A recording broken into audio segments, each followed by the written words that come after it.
Ardeman por este hueco que nos deja, el único espacio de libertad que va quedando. Y yo voy a ser muy breve, porque la mesa veis cómo está, como para que yo me enrolle. Dicho esto, si esta presentación la hiciéramos hace 30 años, pues tendríamos que decir que en la mesa y entre el público, Josué, Ndongo, los que están en la mesa y algún periodista más que lo conozco, pues tendríamos que decir que estamos reunidos aquí con muchos periodistas de raza. Hoy estamos reunidos aquí con muchos pseudoperiodistas que os llaman, ¿no? Entonces, gracias a los pseudoperiodistas por ser como sois, gracias a todos vosotros por seguir manteniendo la verdad y seguir manteniendo ese ímpetu periodístico que tenéis. Yo siempre me he quedado con una frase que en una entrevista le hice a Eduardo García Serrano y me dijo que por favor no le presentara como periodista. Que no se sentía muy satisfecho y con eso me quedo. Hoy vamos a ver un libro que ha hecho Eurico Campano, uno de esos periodistas de raza, le pese a quien le pese, en los que hace una, a ver, yo la he llamado una autobiografía periodística de sus vivencias en el periodismo, perdón. Y bueno, pues la verdad que es un libro que se lee muy rápido, muy bien, muy entretenido. Y a mí me ha sorprendido, por ejemplo, la historia del Fletán, que no sabía que fuiste tú el culpable del coñazo que nos dieron en los telediarios, ¿no? Así que, sin más, paso a que hablen ellos. Empezará Alfonso Rojo, seguirá Eduardo García Serrano y continuará Eurico Campano. Muchísimas gracias y que lo disfrutéis.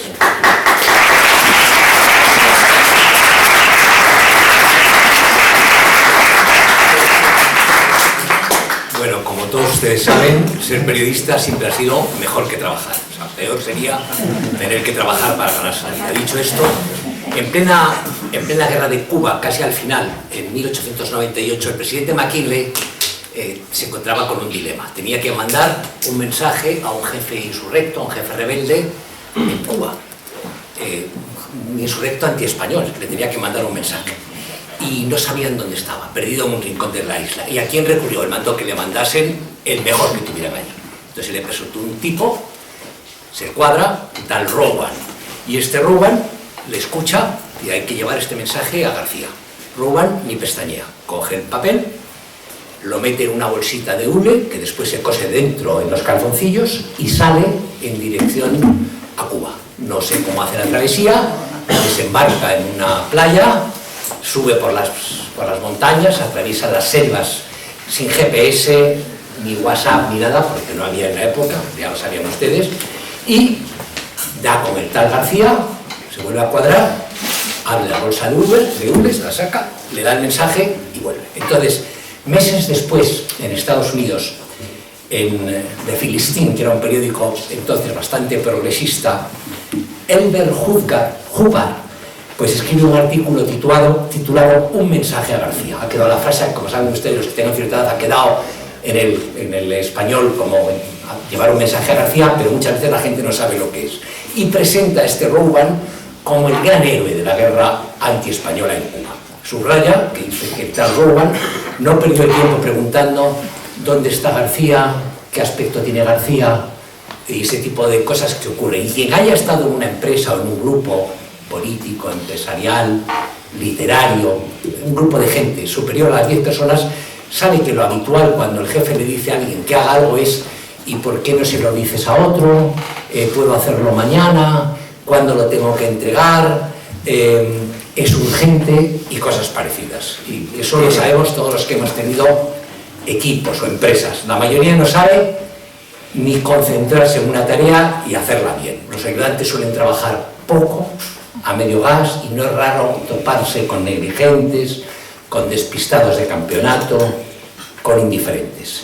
No sé de dónde sacó McKinley a Rowan, como he dicho al principio, pero tengo la impresión que lo tuvo que sacar de un periódico. Y lo tuvo que sacar de un periódico como periodista digital, porque dentro del periodista digital, gente capaz de encontrar a García, tenemos unos cuantos. Gente con tenacidad, con una pizca de inteligencia, cierto sentido común, algo de sensibilidad y después, bueno, y esa curiosidad por los seres humanos que es ineludible, inherente y obligatoria en los periodistas, no la tienen todos.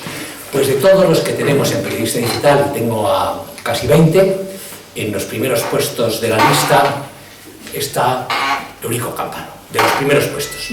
Hay gente muy buena. Entonces, y es el que nos permite a nosotros y a él cumplir ese objetivo que nos hemos planteado de llevar sistemáticamente algo de alivio al débil y cierta intranquilidad al poderoso. No sé si a los débiles les damos alivio, pero a los poderosos algunas veces sí les disgustamos y les estropeamos la vida. Lo hace todas las mañanas Eurico, con tenacidad, y encima encuentra tiempo para escribir un libro como este, muy cortito, donde yo recomiendo como muy bueno el capítulo 6. No por nada, sino porque habla de nosotros. Todo el resto de los capítulos habla de él. Ese es el único que dedica a todos nosotros. Y dicho esto... Un montón de fotos, patrón.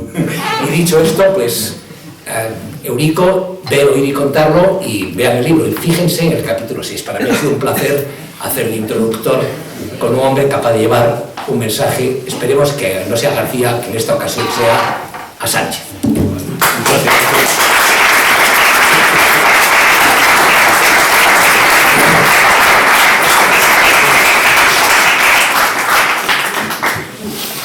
Bueno, pues después de Alfonso Rojo me toca a mí, compañero, amigo y camarada de Eurico desde hace pues, muchas décadas. Eurico ha escrito en este libro un episodio nacional. Si ustedes sí han leído los episodios nacionales, todos, no solo Trafalgar, sino todos los episodios nacionales, pues verán como el gran Benito Pérez Galdós hace a lo largo de los 46 tomos de los episodios nacionales una disección perfecta de lo que era el periodismo español en el siglo XIX, convulso y repugnante siglo XIX español. Bueno, hoy estamos en las mismas, hoy estamos exactamente en las mismas. Este capítulo, este libro, de Oír y Contarlo, parece redactado por la pluma de don Benito Pérez Galdós, porque es el último episodio nacional de esa larga degradación del periodismo español que viene desde el siglo XIX. No empezó genuinamente en España, la degradación del periodismo empieza en la dulce Francia, cuando Napoleón Bonaparte, pues, que lo fue todo, excepto, como él decía, para redondear y completar mi poder, lo dijo el mismo día que le coronaron emperador, solo me falta ser juez de instrucción de París. No lo fue y así le lució el pelo finalmente. Cuando Napoleón Bonaparte se hace inspector, el director de El Monitor. El Monitor era, para que todos lo comprendamos o lo aprendamos con esa intercalada, el país de la época. Y Napoleón Bonaparte dirige desde los diferentes puestos que la batalla le va consignando, dirige El Monitor. Y lo dirige con tal eficacia que el ladino canciller austriaco Metternich llega a decir que mientras no manejemos la prensa como la maneja Napoleón Bonaparte, como si fuera un regimiento de granaderos, no tendremos nada que hacer frente al pequeño corso. Esa fue la sentencia de muerte de la prensa europea. Hoy en día en España, en ver, oír y contarlo, Eurico lo cuenta con bisturí. El periodismo español es el digno heredero de aquel periodismo del siglo XIX y de lo que Metternich decía sobre dominar a los medios de comunicación. El periodismo español de hoy, el que conoce Eurico desde que empieza como pues un becario jovencísimo, lleno de ambición, lleno de inquietud, lleno de curiosidad, se ha convertido ya desde entonces, desde mucho antes, querido Eurico, y creo que tratas muy bien, en un orinal infecto. Los periodistas españoles de la generación de Alfonso y de la mía, que es la misma, pues padecimos aquel, se llamó Pacto de los Editores, oficialmente, lo recuerdas, Alfonso, ¿verdad? En las redacciones se le llamaba el Pacto de la Bragueta, porque el Pacto de los Editores se hace, recién muerto el generalísimo Franco, para, bueno, conseguir desde los medios de comunicación que los españoles acepten la mentira como algo para sobrevivir en democracia, que acepten que el rey Juan Carlos era poco más o menos que un híbrido entre Pericles y Bismarck, y ese pacto de los editores, popularmente conocido como Pacto de la Bragueta en las redacciones de todos los medios de comunicación, pues estuvo vigente hasta que la bragueta de Juan Carlos se desbordó y la cartera de Juan Carlos pues estalló en corrupción sin límites. Hoy en día el periodismo español, basta con leer, ver, oír y contarlo, pero los que lo hemos vivido, yo empecé con 19 años, acabo de cumplir 69, o sea que fíjense, 50 años de ejercicio de la profesión, se ha convertido en una profesión de yésicas. Las yésicas, independientemente de su sexo, masculino, femenino o epiceno, hoy un periodista recién salido de la facultad no sabría lo que es el género epiceno, ni carne ni pescado, pues tienen unos chulos que son seculares, biseculares, en tanto en cuanto vienen desde el siglo XIX, que son los políticos. Los políticos manejan a la prensa como los proxenetas a sus meretrices, exactamente igual. Esto comenzó a ser desvergonzado, descarado, obsceno en los años de la transición, cuando, bueno, pues tanto la UCD como el PSOE descubren que es mucho más barato y más eficaz comprar periodistas individualmente que comprar medios de comunicación institucionalmente. Es mucho más barato y mucho más efectivo. Y así se creó el llamado, querido Alfonso, fondo de reptiles, aquellas yésicas de la transición que acudían a Moncloa a por el sobre, también conocidos como sobrecogedores, porque iban puntualmente todos los meses a coger su sobre a la Moncloa. La forma de pago evolucionó, Eurico lo cuenta muy bien, y bueno, pues al final entre Felipe González y Aznar, que hoy está mucho más cerca de Felipe González que de Santiago Abascal, según acaba de confesar él mismo, pues decidieron estructurarlo en auténticas fortalezas periodísticas, ¿no? Comprando con el dinero de todos medios de comunicación y subvencionando medios de comunicación para mantener el tinglado de la vieja farsa del siglo XIX, o sea, el tinglado del turnismo de la Restauración, que es en lo que estamos. Bueno, los periodistas han dejado de serlo, de ahí que yo me niegue a que se me tilde, se me etiquete, se me moteje de periodista, porque como decían las madres de finales del siglo XIX, de la guerra de Cuba, no digas que mi hijo es periodista, di que toca el piano en un burdel, es mucho más decente que ser periodista. Hemos llegado a un punto en el que se conforma la absoluta felicidad de la clase política, en tanto en cuanto en la época en la que Alfonso y yo éramos jóvenes, los periodistas todavía tenían un nivel cultural, digamos que aceptable. Por lo tanto, la vileza que cometían al venderse al poder político por el sobre de la Moncloa era especialmente ruin. Hoy ni siquiera eso, porque carecen de los rudimentos culturales para perseguir la verdad, que es lo que el periodista y el historiador deben hacer siempre. perseguir la verdad, buscar la verdad, publicar la verdad. Y todo periodista que no persiga la verdad, que no busque la verdad, que no publique la verdad, es una Jessica. Las Jessicas de hoy lo son involuntariamente, porque salen de las facultades peor de lo que han entrado. Peor de lo que han entrado en cuanto a rudimentos culturales, que es lo que un periodista debe tener como base para escribir, para ver, para oír y para contar.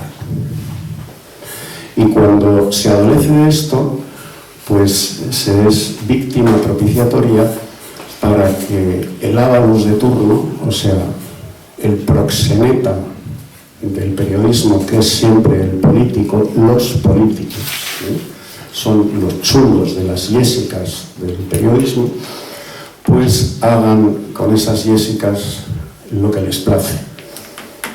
Basta con asomarse a la televisión convencional, basta con asomarse a la radio convencional y ni qué decir tiene a los digitales y a la prensa de papel de cada día.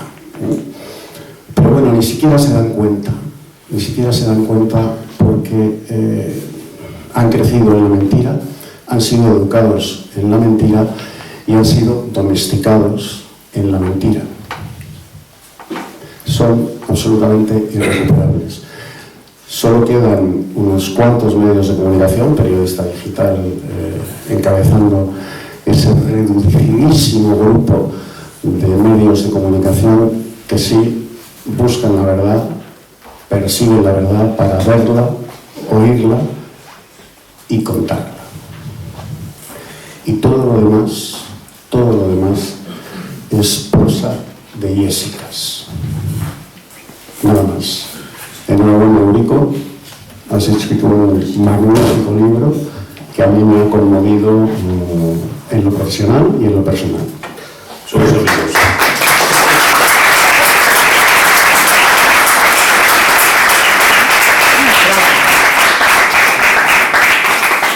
Bueno, pues la fatalidad de que a uno le toque hablar en último lugar es que es imposible superar a don Alfonso Rojo y a don Eduardo García Serrano. Un siervo, un amigo, un servidor, un esclavo, dos maestros. Normal, lo dice Alfonso, normal, y tiene toda la razón del mundo. Bueno, Eduardo le dio mucho el listón, o sea, Alfonso ha empezado muy fuerte, a él le molesta, eso lo digo con cariño, y además bromeamos mucho todas las mañanas en Periodista Digital, todas las mañanas que podemos, porque soy la única persona que se permite el lujo de llegar tarde, no un día ni dos, todos los días a su programa. Y eso le da un plus a todos los que me siguen o me ven de vez en cuando de la paciencia que tienen para soportar a un tipo que llega 10 o 15 minutos tarde a su programa. Cuando alguno llega pronto, él y yo hablamos mucho, yo bromeo con él y le digo, a ti te fastidia mucho los días pares y parte de los impares que te digan el veterano periodista y reportero de guerra Alfonso Rojo. En el fondo sé que le gusta porque uno solamente puede ser maestro de lo que ha vivido y cuando ha vivido, pues, ¿cuántos? Bueno, a partir de los 40 ya dejo de contarlos, ¿no? Pues puedo contar mejor que nadie en primera persona lo que hay. ¿Qué decir de Eduardo García Serrano? Que es, pues, seguramente, con permiso de su señor padre, cuya foto está ahí, su majestad don Rafael García Serrano, pues la mejor prosa, no a decir de nosotros que somos unos desgraciados, a decir de don Francisco Umbral, del siglo XX español. Las cosas como son, por tanto es difícilmente superable. Es muy generoso conmigo, se nota que es mi amigo, casi mi hermano profesional desde hace muchísimos años. Al compararme, pues que me has comparado con Benito Pérez Galdós, es que el episodio nacional, ¿cobrará derechos de autor los herederos de Benito Pérez Galdós? Porque si no está mi hijo por ahí, a mis nietos o a mis bisnietos les voy a forrar, yo no voy a ver. A los 70 años el autor pasan al Estado. Escriben. Bueno, yo confío mucho en Álvaro Romero, que es el mejor distribuidor que puede. Tú se lo pasas a mis herederos, no digo para distribuir la obra, porque hay otra cosa, me han desengañado, y uno de los que me desengañó fue Mario Garcés, gran novelista de éxito, que fue el primero que le pregunté a Josué Cárdenas, que también ha hecho sus pinitos y ya ha dado más de un libro a la imprenta, y le dije, oye, así entre nosotros, porque esto queda muy parejo, me da vergüenza preguntar en voz alta, ¿esto cuánto se vende? Yo no sé, lo que digo, se venden 5.000, 10.000, y Mario, el hombre, me desengañó y me dijo 5.000. Dice, si vendes, ¿cuántos me dijiste? 1.000 o 500, te puedes dar con un canto en los dientes. Y yo eché cuentas y dije, me cago en la leche, pues se lleva más dinero de Hacienda prácticamente del que le va a quedar a mi editor y del que nos queda a mí. Hablando en serio, el libro a mí me pidió, y además se lo agradecí, porque yo siempre reconozco, a mí me cuesta mucho escribir. Me cuesta muchísimo escribir y no creo que lo haga especialmente bien, las cosas como son. Yo que algunas veces me critican por no ser quizás, dicen algunos, excesivamente humilde, y yo solamente en defensa propia suelo contestar que la humildad es la virtud del que no tiene ninguna otra, pero creo que me he ganado razonablemente bien la vida, con permiso de los dos monstruos que tengo a mi izquierda y a mi derecha, hablando por la radio y sobre todo pues contando historias en televisión. Me cuesta mucho escribir, no creo que lo haga especialmente bien, pero no era mi objetivo. Álvaro me lo facilitó mucho desde el primer momento cuando me dijo, no hace falta que te explayes, ni que te vacíes, ni que lo des todo, ¿no? O sea, no me hagas un tocho de 400 páginas, con 150 ya está bien. Bueno, me salieron 130, un poquito con las fotos, que además esto siempre a la gente le gusta, ¿no? Lo que he intentado con toda la humildad del mundo es contar algunas. Yo no soy nadie, soy uno más, y vuelvo a reiterar, porque además me interesa mucho, tengo que hacer la pelota a mi jefe, que es el que tengo a la izquierda, y a mi gran amigo Eduardo García Serrano, para que me sigan empujando muchos años. Esto de las fotos y tal engorda mucho, sobre todo la satisfacción de los amigos que salen en ellas. No soy nadie, digo, he aprovechado 3 o 4 anécdotas personales que, como digo en alguna parte del libro, 30 años después no interesan prácticamente a nadie y solo sirven para alimentar los recuerdos personales del autor, y cada uno tiene las suyas. Claro, no voy a presumir aquí ni a sacar músculo al lado de Alfonso Rojo, que ha estado en 8 o 9 guerras, o al lado de Eduardo García Serrano, que ha estado en 50.000 batallas. Pero siempre he hecho algunas anécdotas personales para intentar humildemente vertebrar un relato o algo un poco más serio, me parecería excesivo llamarlo una suerte de ensayo, de cómo, en mi opinión, el oficio periodístico, siempre digo que para mí no es una profesión, para mí esto es un oficio, y es un debate muy viejo ya superado, porque hasta hace 30 años teníamos y hasta nos pegábamos por eso. El periodismo tiene que tener rango universitario, es necesario. Josué, que es un periodista muy joven que acaba de salir prácticamente anteayer, pero ha aprovechado el tiempo mucho mejor que otros, porque es más brillante, que nos costó muchos más años. Tiene que ser universitario, tiene que pasar por la universidad, los estudios de periodismo, después los llaman pomposamente ciencias de la información, ¿no? Se llaman ciencias de la comunicación, audiovisual, tal, auditiva y todas estas cosas. Para mí no. El periodismo no es una profesión, eso sí es un oficio muy serio, cuyas herramientas hay que conocer. Hoy en día, ya hace muchos años que desgraciadamente para esto vale casi cualquiera. Te sacan en una tertulia de televisión, te ponen debajo, experto en biotecnología, experto en ecosostenibilidad. Es la leche, ¿no? Y además te queda bien el traje. Y eres capaz de hilar tres oraciones seguidas, sin ninguna deficiencia ni sintáctica ni semántica, ya te metes al público en el bolsillo. La degradación que he ido sufriendo este oficio desde que yo lo conocí en 1991, cuando me hicieron el primer contrato digno de tal nombre, hasta el día de hoy, que han pasado casi 34 años, y que se ha convertido en algo prácticamente irreconocible, al menos como yo lo conocí, como lo conoció Alfonso, que es uno de los primeros figuras. Yo apodo mucho, como sabéis, a nuestro poco ponderado, poco y siempre mal querido, somos unos ingratos presidente del gobierno, le llamo figura. Los auténticos figuras son personalidades como Alfonso Rojo y Eduardo. Cuando yo leí en 1992, que es cuando salió su libro Yugoslavia, Holocausto en los Balcanes, empecé a entender algunas cosas de este oficio.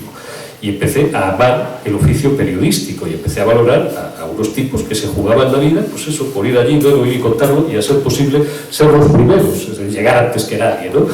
Y comienzo por una historia, digo, cuando conocí a Mari Carmen, que es el subtítulo tiene su sentido, me ha parecido a mí bien, pues empezar por ahí, cuando un día por casualidad, a los pocos meses de llegar a Galicia, como delegado de Antena 3, después llegó Guillermo Iturbide, gran personalidad del periodismo también, muy conocido de todos ustedes, y que hoy dirige el debate después de dirigir ABC y que heredó aquella delegación. Yo busqué climas más cálidos, pero estuve allí 2 años construyendo humildemente una delegación en la que íbamos a todos los valores. Y a los pocos meses, porque éramos muy pocos además, eras el delegado, el director, tenías un subdirector, un jefe de cámaras, tal, barrías por las noches y todo esto. Y un día, pues, Llego a la redacción del Faro de Vigo y me encuentro con una mujer desesperada que se llama Mari Carmen, que es la mujer del patrón de un buque gallego, el Stay, y llevaba allí 10 horas. Esto no es una exageración, yo lo miento y no lo cuento todo, evidentemente lo contaré si Álvaro tiene esa generosidad en alguna segunda parte dentro de un tiempo, pero no lo cuento todo. Eso sí, todo lo que cuento es verídico y además de todo tengo testigos y me parece todo lo suficientemente serio como para ser reflejado en el libro, y le pregunto que qué hace allí y me dice que lleva 10 horas porque está desesperada, tiene los ojos fuera de las órbitas, me mira y como parece que digo, ¿no? Me hubiera podido helar la sangre en la mirada, me siento a su lado, yo venía con la cámara de Antena 3, ella me mira, pues, la pobre mujer me mira como carpanta un jabón, ¿no? Y bueno, un periodista de Madrid, porque allá Antena 3 pues, y Telecinco todavía no estaban introducidas y solamente existía la TVG y la televisión española. Y me empieza a contar su historia, me dice que lleva allí 10 horas, que nadie le hace caso, que es la mujer, lo cuenta con toda la naturalidad y con toda la desesperación, que es la mujer del capitán de un buque pesquero gallego, se llama el Stay, que pesca en fleta, pesca de altura, cerca de Terranova, más o menos por la zona de Terranova, en la zona económica exclusiva, creo que se llama, ¿no? En términos de derecho marítimo, en fin, aguas internacionales, pero se cruza con unas patrulleras de la Armada canadiense que ametrallan a nuestro pesquero, después le secuestran y lo llevan a un puerto canadiense. No estaba Trudeau todavía, pero estaba un tipo que tenía peor leche, que era un tal Brian Mulroney o algo así, en un intolerable acto de piratería. Y yo era un niñato de 23 años, me podía haber costado una bronca, porque a lo mejor pues, me hubiera parecido, luego era lo que era, y fue una noticia de dimensión internacional durante varias semanas. Pero bueno, pues me la jugué, llamé a Pedro Piqueras, que era mi director, el director del informativo de las 8:30, y le dije: Pedro, levanta la escaleta entera. Claro, el otro da el crédito, dice: este me está contando, levanta la escaleta entera que tengo una historia tal.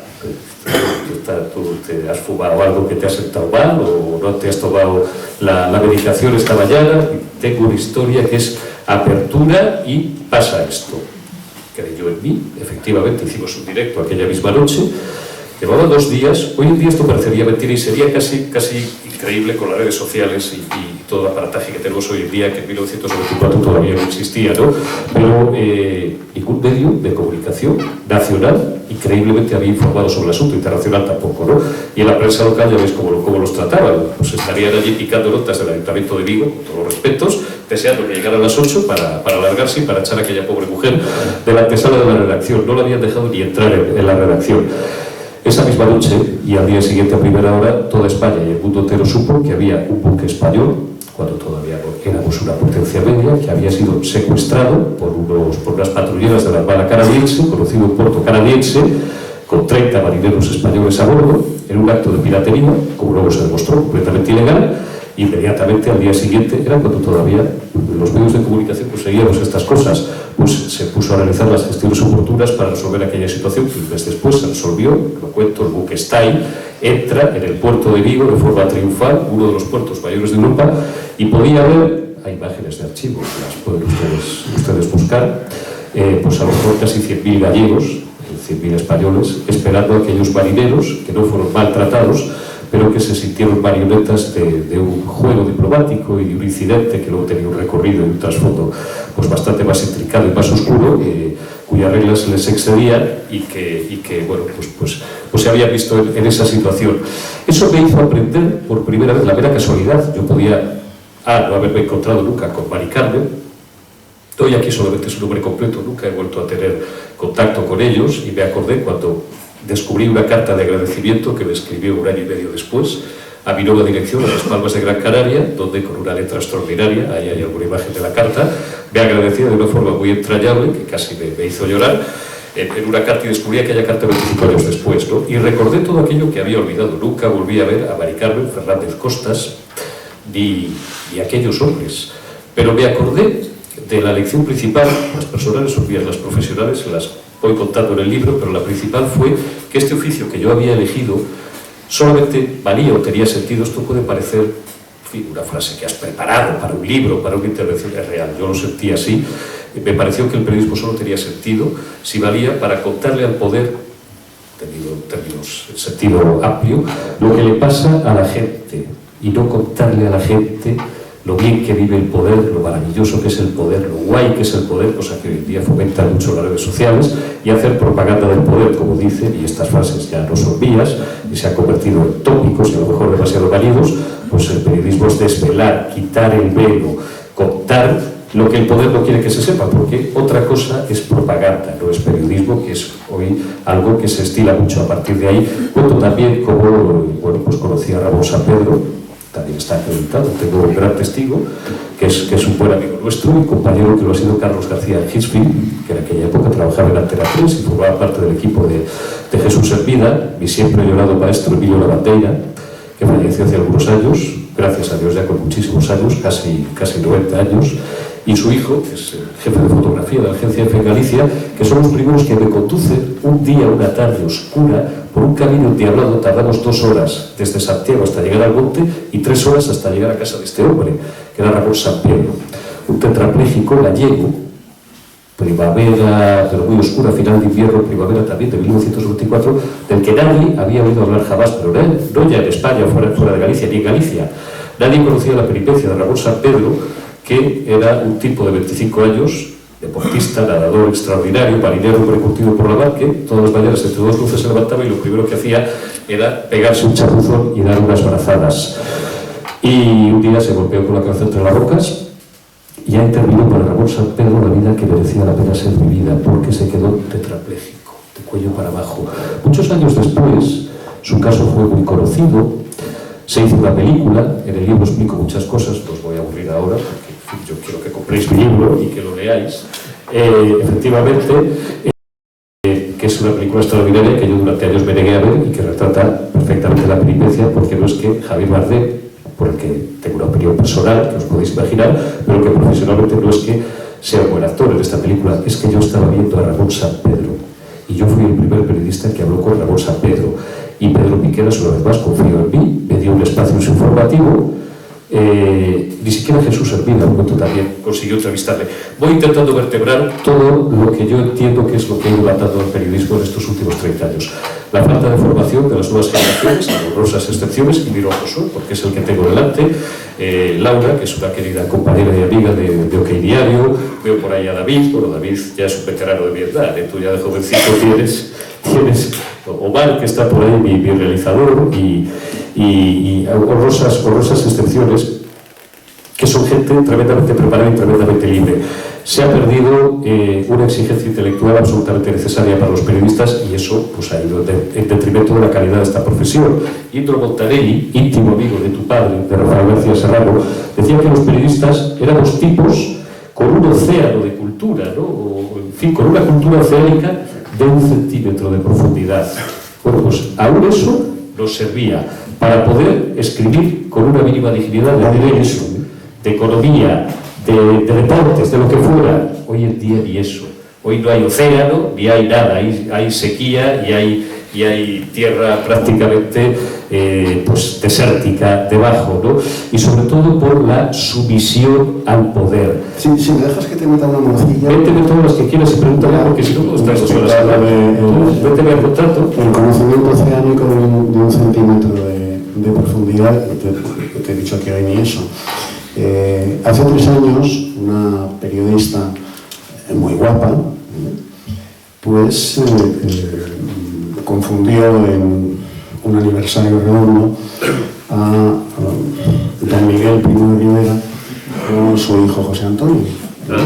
Entonces ilustró el aniversario del directorio militar de don Miguel Primo de Rivera con la foto de José Antonio. Esta chica es tan fina, es tan fina que dice falange española de las Jones, ¿no?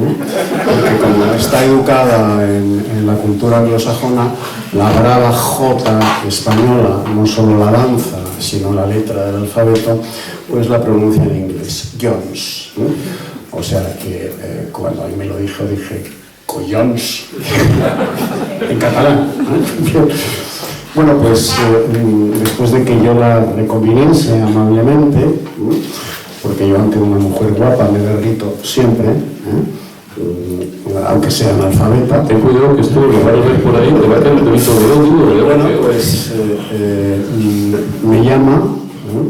Es amiga también del gran Carlos Paz, me llama y me dice que cuando yo le dije lo de que se había confundido al padre con el hijo, la época, etcétera, me dice, ay, es que así como de pija de Serrano de los años 70, es que no tengo ni puta idea de nada. Periodista licenciada, es que no tengo ni puta idea de nada. Y poco después de confesar abiertamente que no tenía ni puta idea de nada, me llama, oye, Eduardo, felicítame. Digo, ¿y eso? Dice, porque me han ofrecido dar clase en la Francisco de Vitoria. Digo, pero si no tienes ni puta idea de nada. Bueno, ¿qué más da? Por eso, dices, bueno, por lo menos esta chica es licenciada, no tiene ni puta idea de nada. Pero Begoña no es ni siquiera licenciada y tiene una cátedra, porque esta belleza analfabeta no va a tener un puesto de profesora en una universidad privada. Porque no se casó con el presidente del gobierno.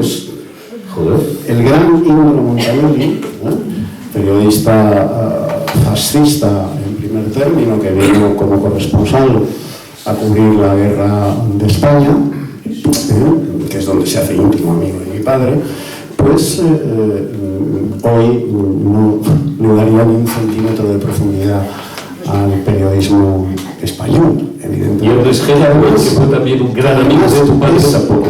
Eminentemente cobarde, porque en el periodismo de la generación de Alfonso Rojo y de la mía, si en el Congreso de los Diputados una puerca con barretina en la sala de prensa retira la bandera de España, los periodistas de la generación de Alfonso y de la mía nos hubiéramos levantado a poner la bandera en su sitio y a meterle el mástil de la bandera a esta separatista de mierda, por sálvese a la parte. Hoy no se ha movido ni uno. El único que se mueve es Josué Cárdenas, entrar en Toco y alguna individualidad más excepcional, y sufren el vacío, sufren el insulto y sufren, y también lo retrato en el capítulo 6, que es el que más remarca Alfonso, precisamente en el que hablo de eso, y que es el punto de inflexión de ya la caída. En forma de alfabetos socioeconómicos son unos mierdas. Pero porque hay que pagar la hipoteca, hay que comprarlo todo, y la vida está cara y hay que pagar. ¿Tú te imaginas en la sala de prensa de la Casa Blanca que un periodista retire la bandera norteamericana para hablar porque dice que esa no es su bandera? No, probablemente le deporte la aguantar. No, es que tenemos aquí al gran John de Zulueta, que conoce mejor que nadie. Claro, en Estados Unidos, que te compras una pistola en un supermercado con una caja de galletas, lo hubieran ferido a tiros y además lo hubieran condecorado al periodista que la abate a tiros a esa miserable. Te voy a acabar entrevistando yo a ti. ¿Tú crees que tenemos un problema en España con la... Escucha. Los periodistas se la tragan. ¿Tú crees que tenemos un problema con la identidad nacional de España? Absolutamente. Y los periodistas, nosotros no. Buena parte de los periodistas son muy culpables de eso. Por supuesto, o sea, la responsabilidad directa es de la clase política, como diría el gran Don Benito Pérez Galdós, la clase que además lo dice en los episodios nacionales, concretamente el de la Primera República, la clase política más abyecta y más miserable que ha padecido España en siglos.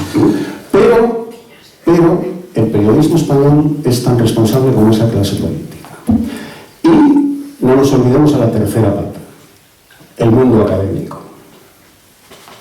Entre el mundo académico, la clase política y la clase periodística han convertido al pueblo español en un rebaño. Con lo cual, solo nos queda decir, pero no desde el punto de vista político, y no les voy a hacer esto más largo, ¿por qué? Porque dicen los cánones que toda presentación que dura más de una hora ya se hace eterna. Y segundo, porque, oye, aquí lo que tenemos... No, lo digo por eso, si todavía nos queda un rato, pero los que hemos venido tenemos que firmar libros, tenemos que vender libros y tal, pero, y es para terminar de provocarte y que remates, solo os quiero decir lo que don Estanislao Figueras, que lo hizo como segundo presidente de la Primera República, nosotros podríamos decir lo mismo como profesionales del periodismo.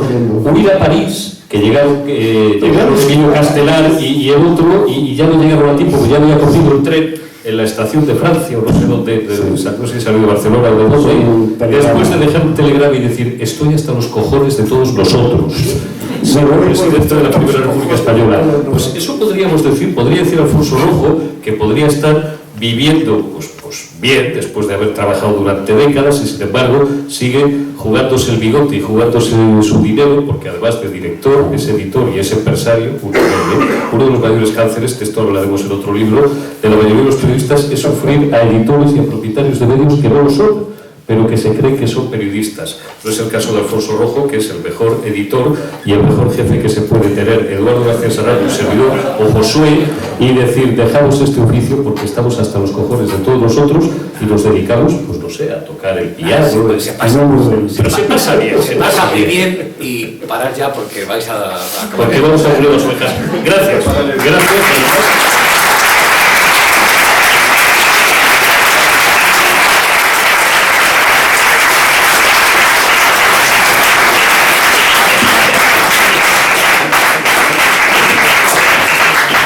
Bueno, pues muchas gracias, y como siempre vamos a hacer 3 preguntitas para finalizar, y el que quiera que vaya haciendo, levantando la mano, yo le voy dando paso.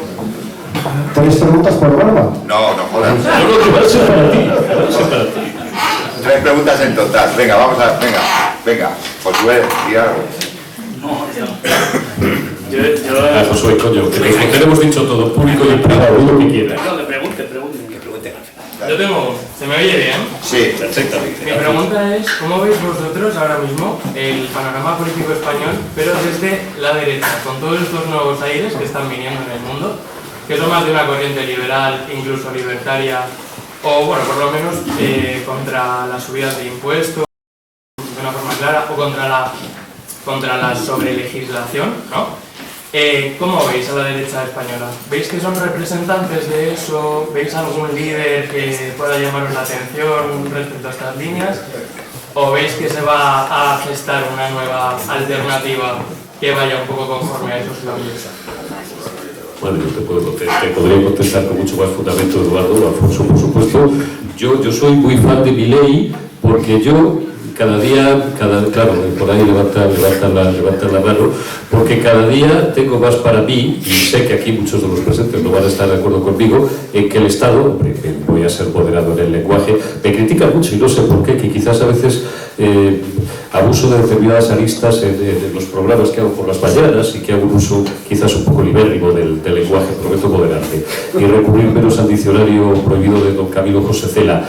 El Estado es lo más parecido, hombre, no a una organización criminal, porque tengo aquí delante políticos que lo son, o que lo han sido, y que además de ser políticos y por encima de ellos son grandes amigos, pero es verdad que el Estado cada día es para mí más un ente depredador que se dedica a arrancarnos la piel a tiras y el producto de nuestro esfuerzo y de nuestro trabajo. Parte de la derecha que hay ahora merece todo mi crédito, más que nada, pero yo lo que tengo ganas es de echar la figura, de verdad. Si es que el objetivo común tiene que ser echar la figura, y luego ya nos perderemos y discutiremos y nos daremos de bofetadas por la batalla cultural, pues si es más importante la gestión que la batalla cultural, o la madre que parió pareque, pero lo primero es echar la figura y dejar de echarnos, con perdón, basura entre nosotros, los hay que son más liberales, más conservadores, más amigos del azul, más amigos del verde, más amigos que son fuerzas parlamentarias que merecen todo el respeto, pues del rojo y del negro, o de lo que sea. Lo importante es echar al socialismo del poder, y después ya hablaremos de lo que haya que hablar. Creo, por ir a tu pregunta y resumir ya, que los nuevos aires nos favorecen porque hay una serie de corrientes de pensamiento que se han normalizado en los últimos 30 años, que son absolutamente no ya antinaturales, contrarias al sentido común y contrarias a todo. La corriente woke, pues no sé, la secta climática, en fin, un montón de asuntos que creo sinceramente que cada día más afortunadamente son cosas del pasado. La mala noticia es que en España siempre llegamos 20 años tarde a todo, y me temo que a esto también. ¿Nos quedan años de socialismo? Seguramente sí, espero que cada vez menos.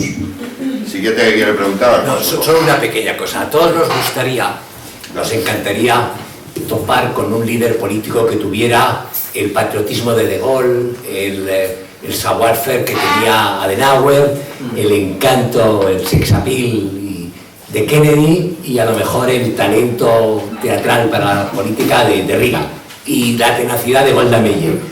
Pero tenemos lo que tenemos. Tenemos unos políticos como unos periodistas y unos intelectuales y unos académicos y unos obispos, pues que son como nosotros. Es decir, no se le puede pedir, no sé cómo se dice, peras al horno. Peras al horno. Tenemos lo que tenemos y con esos bueyes hay que dar.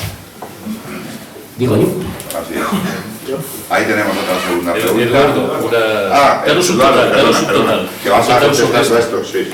No, bueno, a tenor de... Estas preguntas que Eduardo le da pereza, Perdón, estas son las preguntas que Eduardo le da pereza, por si alguien no lo conoce todavía lo suficiente, y como le conozco, le he hecho la puñeterada de darle la palabra para que conteste también. No es que me da pereza, es que... Sí, te da pereza tú. El tema me da asco, pero por ser cortés con quien ha preguntado, pues mira, te responderé con una anécdota personal. Estaba mi padre de corresponsal de arriba en Roma durante la Segunda Guerra Mundial. Y estaban sentados Indra Montanelli, mi padre y Agustín de Fuxar en un cafetín, era primavera, en un cafetín de Véneto. Entonces mi padre estaba ensimismado, con la mirada perdida, y Indra Montanelli le preguntó, pero coño, Rafa, ¿a dónde miras? ¿Al infinito? ¿Qué buscas? Y le dice mi padre, busco Césares, Indra, busco Césares. Y le contestó Indra, no te canses, ya no hay Césares, ni en Roma, ni en Italia, ni en Europa. Yo no busco derechas, ni mucho menos izquierdas, busco Césares. Por eso estoy ensimismado, o sea, agilipollado. Allí teníamos otra pregunta. Como Eurico, Don José Manuel Migueles, dígame. como Eurico decía, parafraseando a Gran Milei y llevándolo al territorio nacional, España está infectada de socialismo. Sí. Yo creo que a lo mejor mucho de lo que llamamos derecha no deja de ser socialismo. Tú te he oído la última frase, José Manuel. Perdona, es que parafraseando a Milei, España está infectada de socialismo. Sí, no, la última frase. Y creo personalmente que mucho de lo que llamamos derecha es puro socialismo. Bueno, claro, es que depende de dónde pongas. Hubo un tiempo que a lo mejor del 0 al 10, pues el fiel podía estar de la vara en el 5, ¿no? Ahora yo creo que, claro, con el mainstream, que dicen los filos mainstream, apunta este Eduardo, el mainstream, las corrientes dominantes, esto es, las corrientes dominantes, o lo que dicen otros listos, la ventana de Overton, que se va desplazando, pues a lo mejor no es que esté en el 2,5, es que está en el 1,5. Todo lo que hay, si consideras el 0, la extrema izquierda, y el 10, el máximo nivel del fachómetro de la balanza, pues si el fiel estaba en el 5, pues hace unos años estaba en el 3 a lo mejor, y ahora está en el 1,5. Todo lo que hay del 1,5 a la derecha, pues es facherío, y entonces te intentan imponer precisamente, y es verdad que, claro, depende de quién lo considere, si lo considera un conservador, si lo considera un liberal o un libertario, o si lo considera un reaccionario, cosa que no es un insulto, es cosa muy diferente a ser un conservador.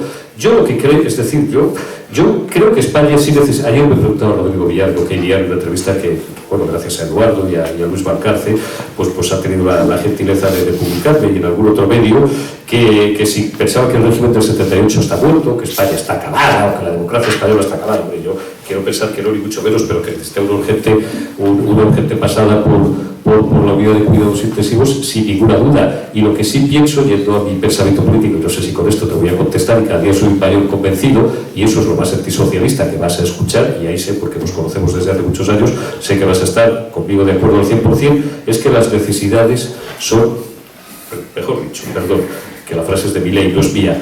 Hemos llegado a un punto pernicioso, y eso, pues desde todos los gobiernos prácticamente, todas las necesidades se convierten automáticamente en derechos. Y las necesidades pueden ser ilimitadas, pero los derechos hay que pagarlos. Y como no hay dinero para todo, he hecho falta parte de una batalla cultural que nos vuelva a conducir al sentido común, donde un hombre sea un hombre, una mujer sea una mujer y un ornitorrinco sea un ornitorrinco, pues nos conduzca a una gestión adecuada de las cuentas públicas. Y aquí tenemos a representantes que han estado sentados en el Congreso de los Diputados y que saben muchísimo más que yo de esto, que permita volver a hacer España como proyecto, como nación y como sociedad viable, cosa que ahora mismo, en mi opinión, pues si no ha descarrilado ya, estamos prácticamente a 10 segundos de que descarrile. Para terminar, porque ya llevamos la horita, Josué, la última pregunta. No, yo voy a lo importante. ¿Hay sexo en el libro? O sea, ¿hay alguna golosa? No, pero te voy a tiraste a alguien en una mesa de operación. Esto es muy de los que veis. En ascensores. Pero ¿sabes cómo? Claro. Es la mejor pregunta, pero como te has metido tú solo en el barro, te voy a... No. Sí. Quiero saber si te has metido tú. No. Tú te has metido solo en el barro y parece mentira porque me conoces, en privado y en público. ¿Sabes por qué no hay nada de eso de lo que usted me habla en el libro? Porque yo, y esto te lo he dicho muchas veces, he tenido la suerte, o a lo mejor es que me la he currado, de hacer todo lo que tenía que hacer a la edad a la que lo tenía que hacer y de tener la práctica totalidad de las asignaturas de mi vida. No, cuidado. Déjame usted terminar. Y de tener en la castidad sobre todas las asignaturas de mi vida aprobadas y con nota. Cuando digo todas. Por eso yo he sido siempre muy de compartimentos estancos. Cuando hay que tener sexo, hay que tener sexo. Cuando hay que trabajar. Y cuando hay que estudiar, hay que estudiar. El problema es cuando se mezcla todo. Y yo creo que parte de las nuevas generaciones esto no lo tenéis claro, porque os habéis perdido la teoría de los compartimentos estancos. Y eso os conduce, en no pocas ocasiones, no digo a ti, digo en general, a la catástrofe, al desastre y al descarrilamiento. No hay sexo en el libro.